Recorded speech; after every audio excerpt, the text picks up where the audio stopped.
Yes. So I assume some stuff has been written. So like what all has been written? Oh, what are you working on now? We finished the pilot, but we're not done. Like, you know, we need to rewrite it like 1,000 times. So you have a draft. You have like we have drafts on top of drafts right on now. draft 5. Okay. Yeah, and we're also taking care of other episodes as well. Like we have someone assigned for episode 2, someone assigned for episode 3. I'm on episode 4, and we talk to each other constantly, trying to find out like, hey, I'm having trouble. I don't know how to deal with this, and we'll talk to each other. So yeah, we're assigned to our episodes, but everyone's doing everything. It's a very collaborative writing process because Frank and I might be kind of like the main writers on it, so we'll have final say. But there are so many decisions that when it comes to the character or when it comes to something that's going to happen to them in space or back on Earth, it's a group effort to decide what we're doing to all.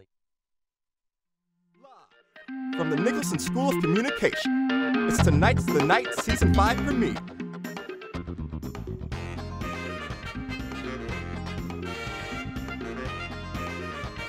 With special guest Kyle Bryant and musical guest Chris Dreyfuss.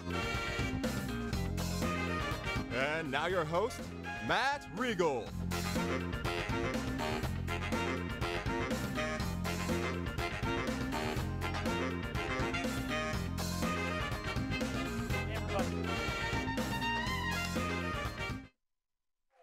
That's much appreciated.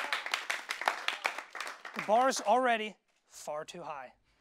Welcome everyone to the season 5 premiere of Tonight's Tonight. As they said in the intro, I'm your new host, Matt Regal. All right. Yes. Thank you. You know what? I should just leave because I don't know if it's going to get any better than that. 2 applause breaks from just saying my name. Yeah, but we have more to do. Anybody follow the news at all? Bill Gates was in the news. Anyone see it? No? That's great because we're going to talk about it right now and you're going to find out. Bill Gates thinks an infectious disease could kill 30 million people in the next decade. And if there's one guy who knows a thing or two about viruses, it's the one who started Microsoft. Good. A lot of Apple fans that went over nicely. In a recent interview, Jodie Sweetin, who's from the show Fuller House, admitted that she's never watched an entire episode of her own show. Yeah, neither have I, said everyone. No one has seen that show, so she's in good company. Apple. Like I said, a lot of Apple fans, so get ready, here it comes. Apple's new iPhone X will be equipped with facial recognition technology instead of the former fingerprint security system. So, good news for all the evil twins out there. You can start wreaking havoc. You see, because they have the same faces for facial recognition technology. It's not a joke, it's just true, and we were just talking about it. Scientists have developed a way to make alcohol out of thin air. Yeah, a lot of ooze. Yeah. This marks the first time that a scientist is going to be the coolest guy at a party. Just standing around, talking to chicks, like, hey, you know where this drink came from? Nowhere. He's got his hat. I meant to say jacket. All right. Speaking of adult beverages, though, while we got you hooked, we're going to stay on the topic. Taco Bell is thinking about introducing 300 new locations that will serve alcohol to its customers. Apparently, it was the cheapest way to make the food taste good.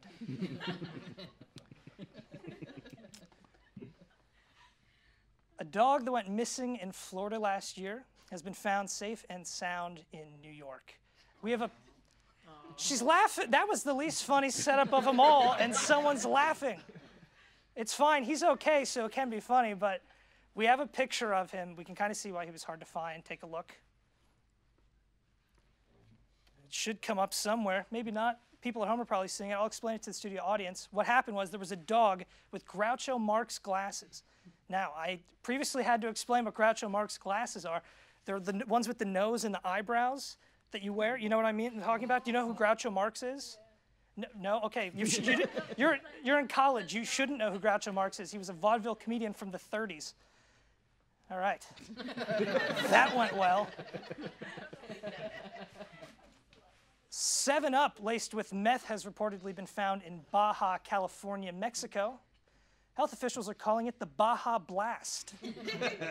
And for those keeping score at home, that is 2 Taco Bell jokes in the first monologue of the season.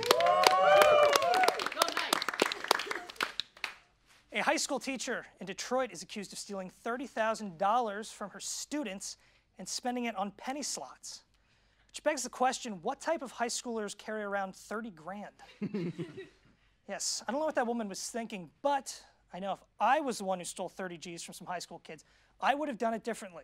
So let's explore this idea in a new segment that we're calling How I Would Have Done It. All right, so basically, here's the gist. This is what I would have done.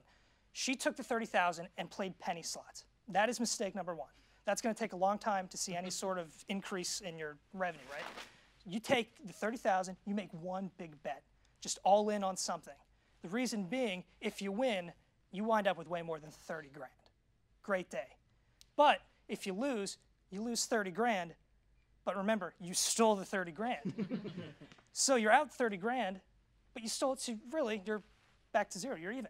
And when the kid you stole it from comes along and says, hey, teach, where's my money? You're just like, I don't have it, which is true, and you're off scot-free. And that's how I would have done it. That's how I would have stolen $30,000 from children. All right, 4 men were rescued on England's Scafell Peak after they smoked marijuana and became stranded. Fun fact, Scafell Peak is actually the highest mountain in England, and on that day, it lived up to its name. At a telethon for victims of Hurricane Harvey, Barbra Streisand only allowed photographers to take pictures of her good side. This explains why there are no pictures of her at the telethon. Photographers, is that the good side? You know, we're just going to put the cameras down. We're not even going to try. It's too hard. Walmart. You guys familiar with Walmart? You may not know Groucho Marx, but I assume everyone here is familiar with Walmart. Yep. Big store. Yeah. Okay, we're speaking of the same Walmart. Wonderful. Walmart is currently testing out a new service that has their employees deliver your groceries into your home while you're not there. That's right. They said if you come home and your TV is missing, you get 10% off your next purchase. So it really works out in the end. All right, we have more show, believe it or not. We're not done yet. Some of you may wish that we were, but we're not. Stick around. When we come back, we'll be talking to the host of UCF's Hitting the Field, Kyle Briley. So don't go anywhere.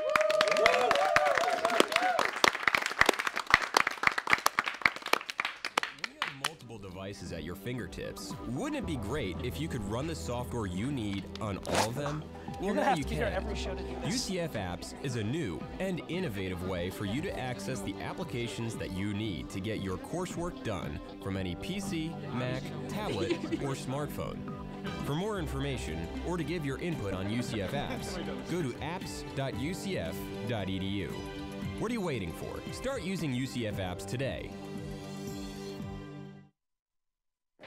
Do you like sports? Do you like reading about sports? Then we got a sports blog just for you. Stay on my peripherals. That's not fun.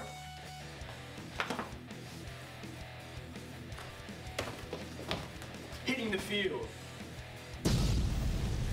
The first student-run sports blog. For sports fans. By sports fans. See, it's all about the product shot. Where do you want me to stand? Don't talk though. I want them to see the whole. Hitting the field. We cover football. We cover basketball. And so much more. He's out. By sports reporters. And Meech. What up? Watch the show and read the sports blog. Hitting the Field. Today, when you have multiple devices at your fingertips, wouldn't it be great if you could run the software you need on all of them? Well, now you can. UCF Apps is a new and innovative way for you to access the applications that you need to get your coursework done from any PC, Mac, tablet, or smartphone. For more information or to give your input on UCF Apps, go to apps.ucf.edu. What are you waiting for? Start using UCF Apps today. Back. Please welcome the host of Hitting the Field. He's sitting right next to me. It's another show from the Nicholson School of Communication. Please welcome the lovely and talented Kyle Briley. Thank you. Thanks for coming out, lovely and talented Kyle Briley. Oh, absolutely, my friend. So, I know what the program is, but for the uninitiated, what is Hitting the Field? Well, it is your basic sports debate show, but we have a lot of fun with it. It's like a 1v1 kind of format, 3 rounds, and then the winner of the last round, known as the joust. I love the name. Another night pun. Yes. As many as you can get into the show. The winner of the joust gets a night vision on Twitter. So then, we're trying to go all across all platforms, get everybody. That's nice. Synergy. Yeah, of course. Yes. That's the best way to get the name out there for sure. Absolutely. Yes, as many platforms, as many eyes. That's what it's all about. It's just business. It turned into a business lecture. All right. So, Next, we're doing supply and demand. Yes. Obviously, people here know that this is my first show, right? Well, congratulations. It could not be more obvious. But today, today was also your first show. It was, on yeah. Hitting the Field. So number one, how did it go? I did see it. I think it went well. I thought so too. I watched it. But then again, I'm really not in charge of anything. I just sit up there and look good. And that's not that hard to do. I thought. Debatable. As the host, you're not in charge? I'm in charge of topics and questions, and that's the extent. Oh. I have wonderful crew and cast and producers like Tatiana and Dimitri, my writer, and our director Mark, and everybody that's on the crew. There's a couple that are here as well, and it wouldn't run without them. Yes, you can't do these kinds of shows without a strong crew, and clearly you guys have one. You do a great job. Well, thank you. Absolutely. How did you get the gig? Because you're following in some footsteps. Yes. Some rather large footsteps. Yes. Jeremy Taché, I'm sure, as you know, he frequented this show. He's a friend of this program. Yes, he was. And he is much more talented than I am in many regards. But, yeah, big shoes to fill, to say the least. Yes. I'm enjoying the challenge, though. That's for sure. Yeah, definitely. You get to go in and make the show your own. It's kind of it's kind of a cool thing. I do want to talk a little bit about sports, obviously, because we have you here, captive. Doors are locked. You're not going anywhere. I couldn't leave. So I'm going to ask a little bit of a sports question. Sure. UCF, most recent coaches poll came out over the weekend for college football, was 33. Okay. Okay, they've got a big game this weekend against Memphis. That's right. What do you think it'll take for them? Obviously, beating them is a nice start for them to get into the top 25. Well, you got to start with a win. Yes. Nice. It's a good hot take. Other than that, to get into the top 25, we're going to need a little more consistent play. Like we started against Maryland last week, but I'm not sold quite yet. But if we beat Memphis, I am all on the bandwagon. Yeah. Do you subscribe to the idea? Because I'm a college football fan, but I wouldn't say I'm super in depth. I always put a lot of stock in the name of the team that we as UCF just beat. Maryland. Terrapins. Yes. Yes. They're a Big Ten team. Sure. That's a bigger conference than the American. Do you think that ever plays into this sort of the name decision? Or the conference? No, not the name. The conference. Because I think the name plays. It's 100% of the reason why you win. Yeah, Terrapins. No, the conference definitely plays a big part. The American is getting stronger, and I think having UCF as a dominant force in that league would only help. But Maryland was a good test for them. I mean, other than them playing a third-string quarterback, I think it was a good test. Our run defense looked really good. I'm excited to see what we bring against Memphis. Yeah, nice. It's an exciting time for UCF football. Absolutely. Indeed. UCF sports in general. That's true. I think it's our women's volleyball team played the other night. Oh, yeah? They're on a hot streak, as well as our women's soccer team. Yeah. Yeah, so get out and support Absolutely. your Knights.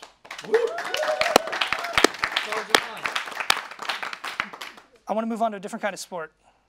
I personally love the Olympics. Does anyone else like the Olympics? Doesn't? Or do you hate your country too? So the Winter Olympics are coming up. They're going to be in South Korea. Will you guys be talking about the Olympics on Hitting the Field? Sure, if you'd come on and talk with us. I'll talk curling into the wee hours of the morning. Sweep. I love curling. That's all there is to it, my friend. I love curling. If you can clean your room, you can be an Olympic curler. All right. Well, I do have one last question, and then we have a little bit of a game that we're going to play. Do you want to? Obviously, we're in college here. Do you see hosting? Just in case, I'm breaking some illusions. You're supposed to give me the no-brainer. Yes. This isn't the game question, but would you see hosting being something you'd like to continue doing as a career? I don't know. Maybe. I think it's a lot of fun. I'm not sure that I would love all the attention necessarily. I mean, not that I'm saying I'm that good, but I think being on a major network or working for for major networks has its perks, but I also wouldn't mind writing jokes and hanging out and not having so much pressure as a host. But here it's a lot of fun, and it's such a group effort that I don't feel that pressure. Yeah. But if you get higher into your field, it only gets harder, I would feel. So. Pretty much. I mean, this is easy. I just kind of show up and sit here and look like an idiot. How am I doing? Good? Don't sell yourself Applauding short, my idiocy? All right. Well, we're going to play a little bit of a game. Let's do it. If there's one thing sports fans love, it's trivia about sports. It would have been funny if I said, like, trivia about, like, Renaissance painters, but no, it's about sports. So I got some cards here. You're going to ask me some questions. I don't know them. Okay, I don't know the questions. Yeah, and then I have some questions for you, my friends. So. This is definitely your handwriting, Matt. All right, sorry. All right, so I'm going to start off. Oops. I'm going to start off asking this question. All right.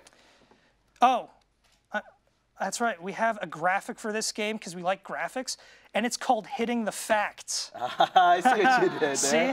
I see what you did there. That took us 3 weeks to come up with. Hours of meetings. All right. Would you like me to ask? Look first. No, I'll start off, man. Okay. We'll set the tone. Let you set the tone here. It's a bit of competition.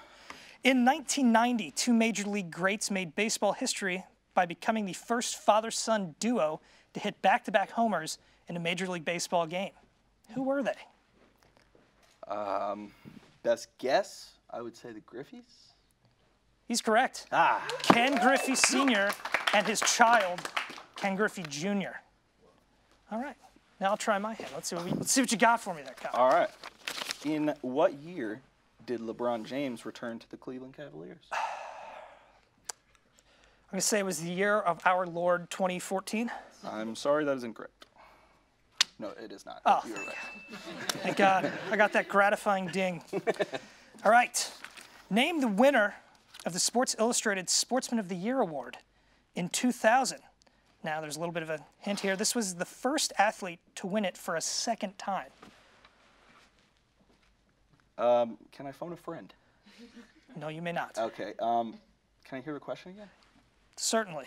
So basically, there's this magazine called Sports Illustrated, right? And they award Sportsman of the Year to an athlete. And in 2000, they awarded it to this athlete. And believe it or not, it was the second time that he won this distinction. What was his name?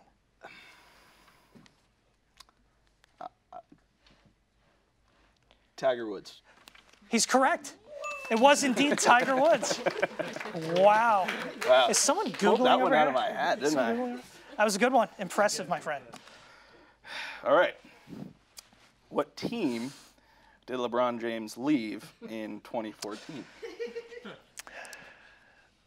There's a couple that are kind of like bouncing around in my head. Like, Miami Heat. That's the one. Oh, my God. Oh, Look my at God. you, you're on a roll. Dude. Man. Okay. Where did Hall of Famer Michael Jordan want to originally play college ball? College basketball. Oh, thanks for specifying. Well, he did play baseball. Oh, man, originally, I'm just going to have to say the Tar Heels, UNC. No, that was not his first choice. It was the UCLA Bruins. Tough one. This is going to have to be our last question. Oh, so man, if you want to all go right. ahead. I mean, I think mathematically, I can win on this one. You could seal the deal here. Yeah, okay.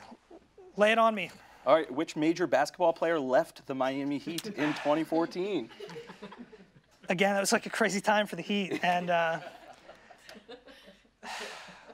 going with King James. Yeah, you nailed it. Who would have thought?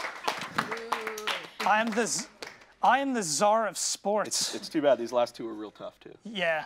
All right. Yeah.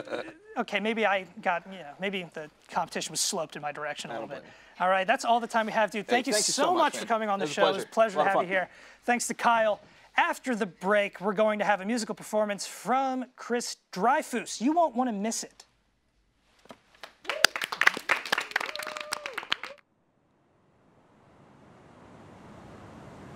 Experience the sea, art, lifestyle, travel. This is Seek to See More.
Gentlemen, returning for his third performance on Tonight's the Night, please welcome Chris Dreyfuss. Let's go, Chris. Take it away.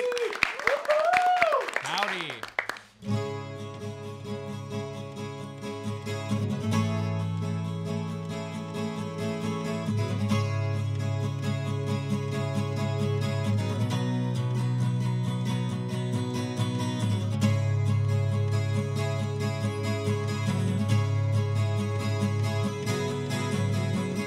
Think of all the lies you've been told.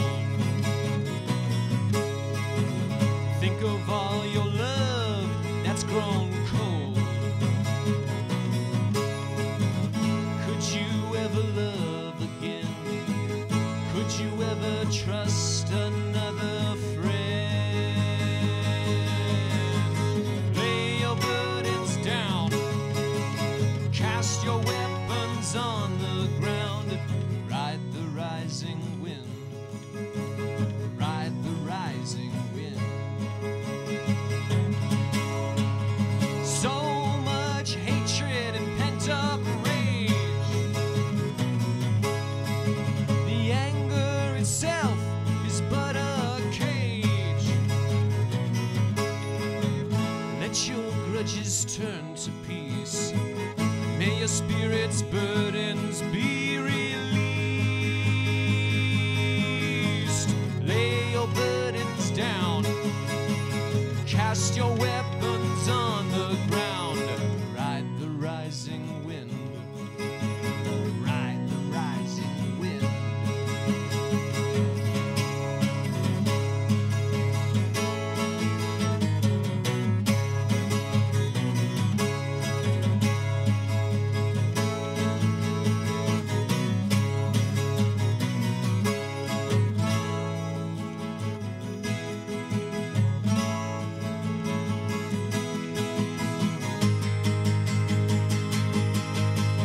Lay your burdens down, cast your weapons on the ground, ride the rising wind, ride the rising wind.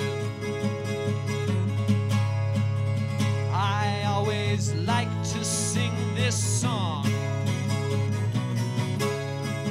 when everything in my life is going wrong. Even though nothing's right, we both deserve some sleep tonight. Lay your burdens down, cast your weapons on the ground, ride the rising wind, ride the rising wind, ride the rising wind.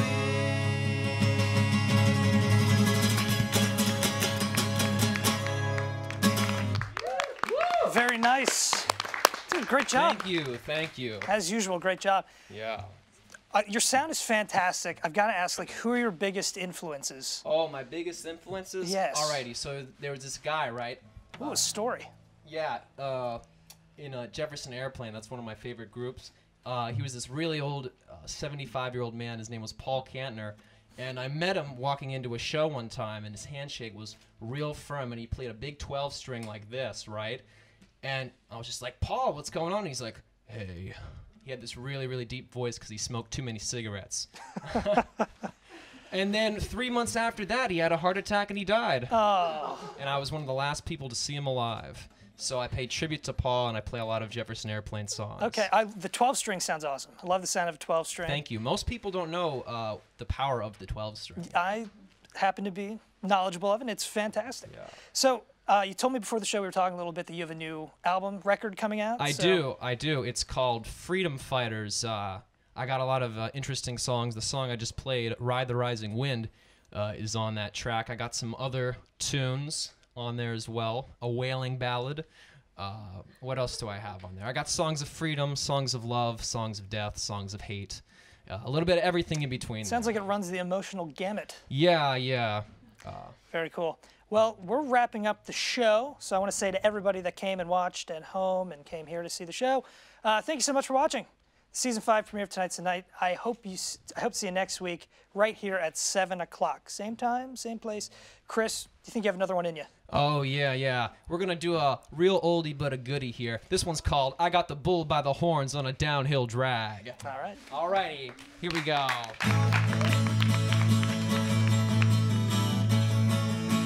Well, I love the brunettes, the blondes, and the red-haired gals, the way that it always has been. I go down the line and I love them all, but I start all over again. I start all over again. Woo! I got the bull by the horns on a downhill drag. Things are better than they ever have been. I missed a lot of loving in my life, but I'm never gonna do it again. No, I'm never gonna do it again. All right, why don't all you people out there clap a little bit here? Or not. Okay, there you go. They weren't clapping before. Well, I've been a-romping and a-stomping all over this town, trying to find all the places you've been. We missed a lot of loving on our first go-round, so we better go around again. Hey, let's go around again. Woo! I got the bull by the horns on a downhill drag. Things are better than they ever have been. I missed a lot of loving in my lifetime, but I'm never gonna do it again. No, I'm never gonna do it again. Like I said, I got the bull by the horns on a downhill drag. Things are better than they ever have been. I missed a lot of loving in my life, but I'm never gonna do it again. No, I'm never gonna do it again.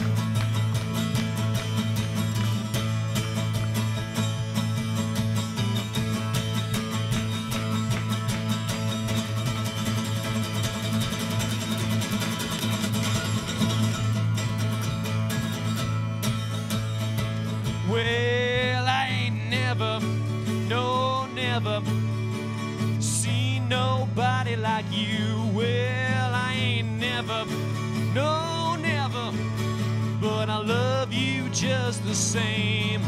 Well, I call you up, say meet me at 9. I have to hurry, but I'm there on time. I walk right up and knock on your door. The landlord says she ain't here no more. I ain't never, no, never seen nobody.